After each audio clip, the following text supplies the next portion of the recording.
กราบสบายดีเมื่อสุขูสุคนเนาะเขาสู่ซองเตื้อยสำหรับตอนเช้ามื้อนี้ขอยกาพาเบาหยับเนาะลงห้วยก็คือพากันว่าสิลงไปฮอนคำแต่บ่ฮู้ว่าเฮาสิได้คำหรือบ่เพราะว่าเฮานี่บ่เคยลงห้วยบ่เคยลงไปฮอนคำแล้วโอเคทุกคนมีแต่ติดตามเบิ่งติดตามชมนำภูเขาแบบยาวๆเลย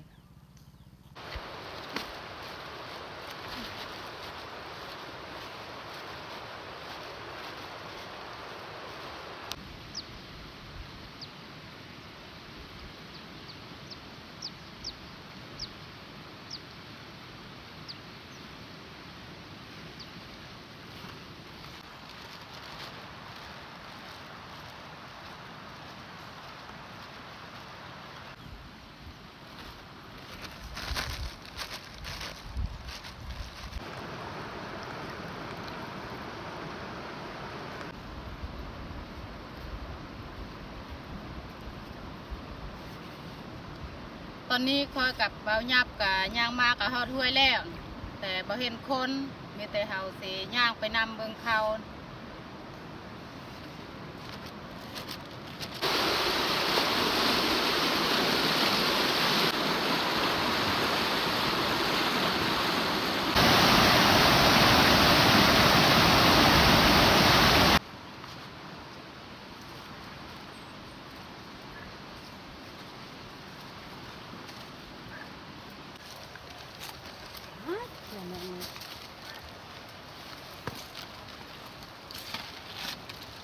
คอยปีนคอยไปเนี่ยเด้อ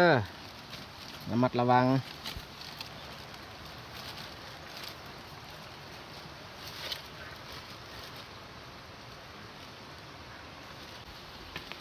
ครั้งแรกที่ดอมเขาน้ำเซน้ำใหญ่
เมื่อยแห้ง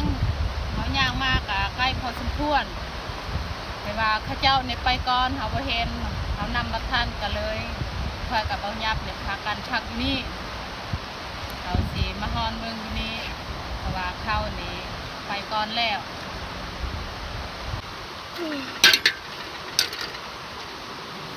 อุปกรณ์ที่เขาออกไปฮอนค่ำกับเครื่องนี่แหละเครื่องประกอบของมันก็มีเหล็กแวกกาวาสิได้อยู่บ่บ่ฮู้ว่าเขาสิได้ก็มีแต่เขาติดตามเบิ่งนำกันยานมาบ่ได้พอเม็ดซ้ำไปเฮาไปเบิ่งไปลุ้นน้ำกันอาเตยสิฮอนคำว่าเพิ่นสิได้หรือบ่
เห็นพอเม็ดเลยคำนะ โจบ่ดูเกยหันนอน ฮะบ่เห็นพอเม็ด เอ้ย จะเก็บไม้อีกบาทนี่บนนี้นี่เขาเจ้าฮ้อนเบิดแล้วบริเวณนี้ แต่เฮาก็ต้องลองเนาะบางทีมีบางบอนที่เขาเจ้าบ่ได้ขวดบ่ได้เอาหินแห่หินทรายมาฮ้อน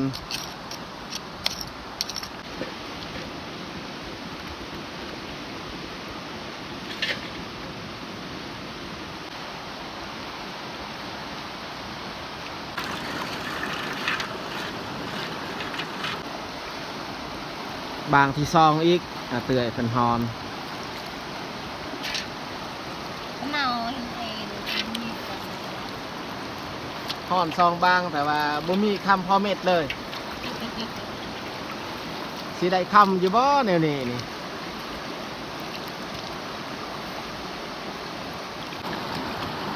นี่เว่งานเอาล่าสุด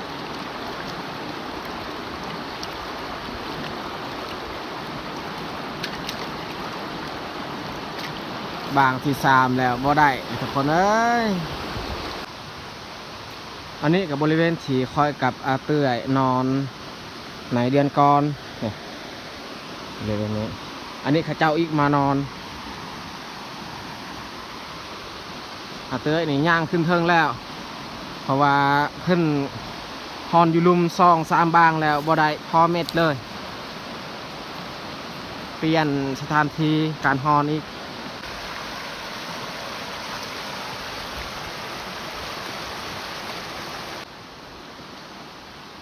ต้นเจ้าอันนี้ลองมาฮอนอยู่นี่อีก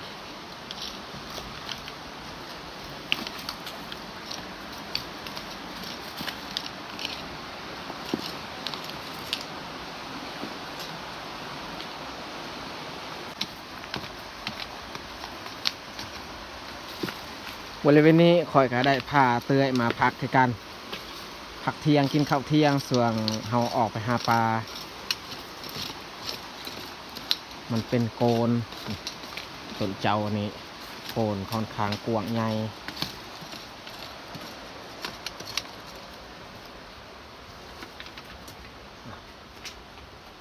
ดอมเข้าไปในดอม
บ่ได้คำดอกฮอนในนี้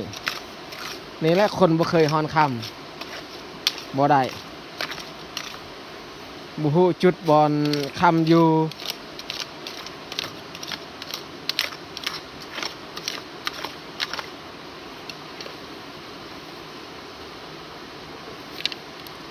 ดินบอลคำอยู่นี่บางที่นี่ดินแบบลักษณะดินเก่าน่าจะมีโอกาสมันอยู่ แต่ว่าดินที่มันทับทมไม้นี่มันบ่มีแน่นอนอันนี้กับข้าเจ้าฮอนนี่ข้าเจ้าฮอนแล้วแหละ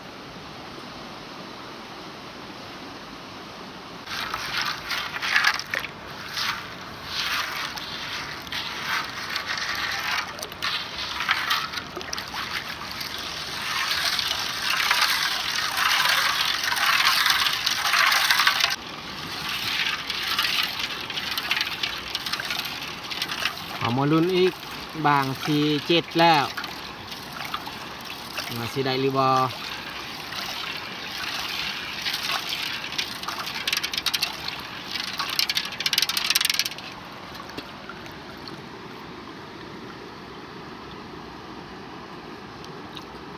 บ่เห็นพ่อเม็ดเลยทุกคนเลยนี่เห็นอยู่มันน้อยไอเรียเรา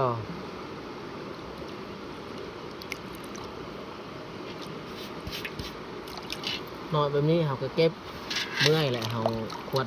หินขวดทรายเก็บเอาสะสมเทอละเล็กเทอละน้อย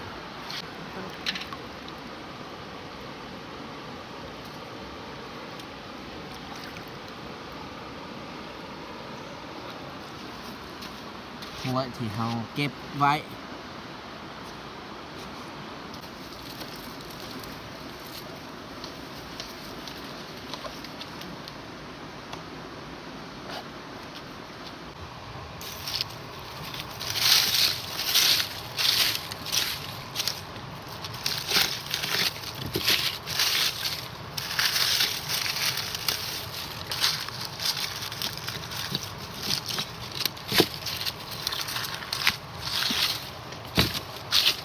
ขวดเอาหอนบอนี้บอนพาลานหินแล้วก็มันมีทรายมีแฮแถวนี้ลองเก็บเอามาหอน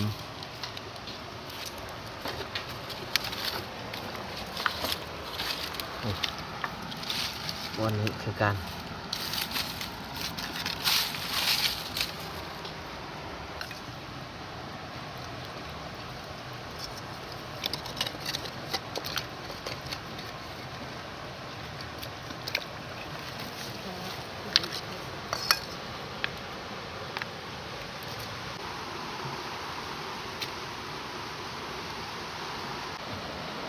คันว่าเตื้อยห้อนทางนี้ก็บ่ได้เปลี่ยนกันพออีกสิไปขวดหินทรายมาหอน Kép đi về lứa rồi cà vé บ่เห็นพ่อเม็ดเลย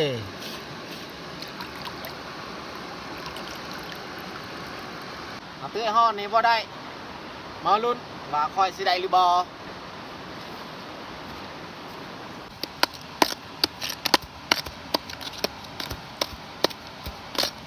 เขาเคยเห็นแม่ฮอนผ่านมานี่แม่มักฮอนเวลาวางหินแบบนี้บางทีมันมีคำมันเข้ามาอยู่ลองฮอนคือแม่ฮอน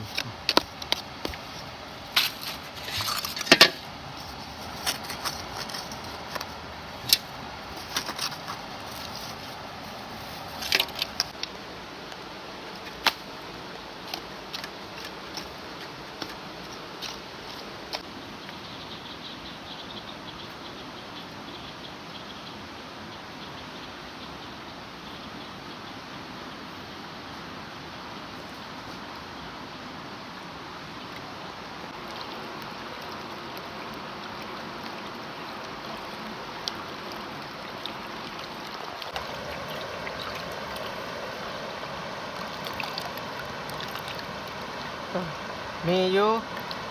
นี่เม็ดหนึ่งเม็ดน้อยนี่ทุกคนเห็นปะ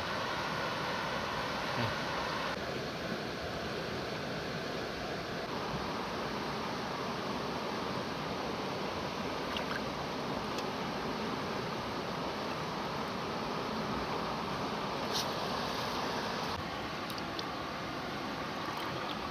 เห็นแล้วเขาเนี่ยนี่อันนี้เม็ดที่ค่อนข้างใหญ่น้อยนึงคันซ้ำนี้เฮาฮ้อนแต่ละบางนี่พอได้อยู่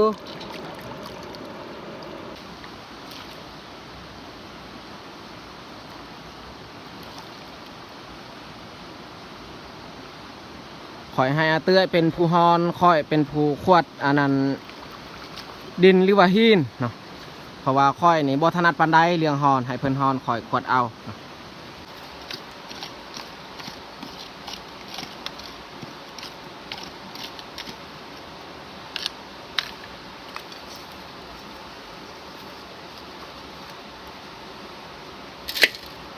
บอนแบบนี้นี่เขาบ่ได้ดินนี่ลิเนาะเขาได้ดินยากเพราะว่ามันมีหินหลาย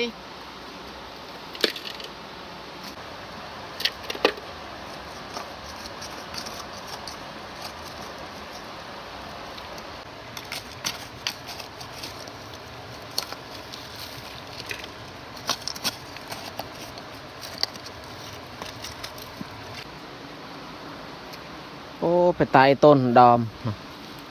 ทึกอันนั้นแมงที่มีพิษกัดนี่หรือว่าสัตว์ป่าเนาะสัตว์ป่าสมพ่อดอกมันมานอนอยู่นี่แต่เฮาก็บ่ยินแต่มันห้องเนาะนี่ทุกคนเห็นบอลมันมีหอยบาดนี่สองข้างนี่อันนี้ข้างหนึงแล้วก็อันนี้ข้างหนึงหอยแค่ของมันบฮู้ว่าสัตว์ยังที่มันถือกัดนี่แค่เบื้องลุ่มกับเบื้องเทิง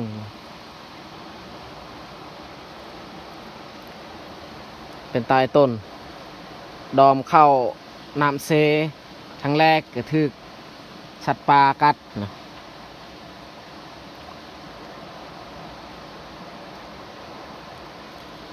เฮากับบุมียายุกจักสีแก่ไข่แบบใดนะไข่แน่บนนี้นี่มันสามารถเลียเนาะประเภทมาแบบนี้ถ้าว่าบอลใดแบบมันสามารถเลียนี่อาจจะมันหายง่ายหายดีนะถ้าว่าบอลที่แบบมันเลียบ่ได้มันหายยากเลยทุกคนเพราะว่ามามันก็มีอันนั้นยาคือกันในลีนของมันถ้าว่าถือสัตว์ป่ากัดหรือว่าบาดถ้าว่ามันได้เลียเนาะมันดีง่ายถ้าว่ามันบาดบอลหัวแบบนี้เนาะหรือว่าเบื้องเทิงแบบนี้บอลที่มันเลียบ่ได้นี่มันดียากฮะมันนอนเลยสงสัยเมื่อยแล้วก็เจ็บขา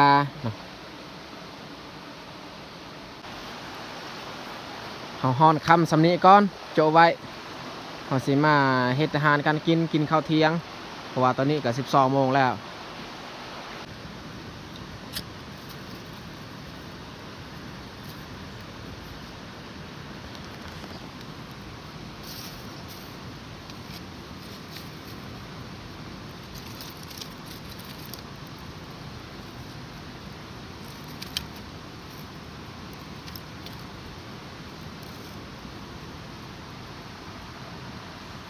เอาหินมาเฮ็ดเป็นไม้ที่เฮาวางเหมาะไว้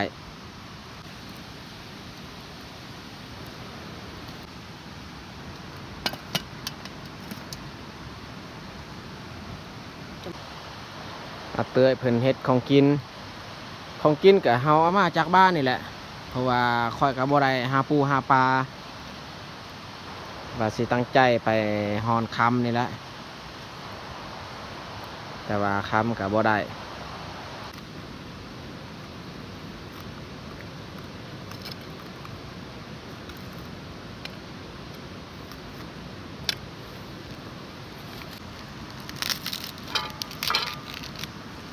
เอ้ย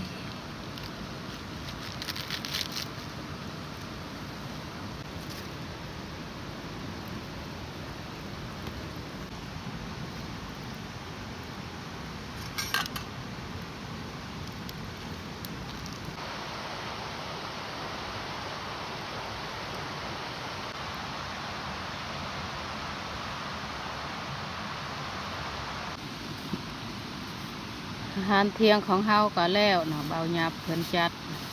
ต้มผักใส่ซีนไข่ข้าวของเฮาก็แล้วเนาะมีแต่เฮาสิลงมือกินข้าวเอามาทุกคนกินข้าวเที่ยงกัน มากินข้าวเที่ยงกัน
ดอมอีกกินข้าว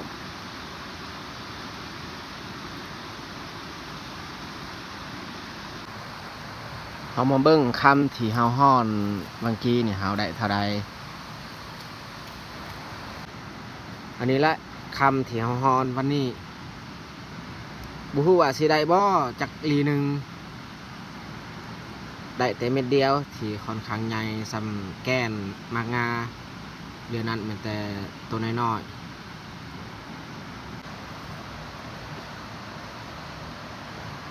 ๆบอลเก็บไว้คำระวังตกได้ค่อยๆ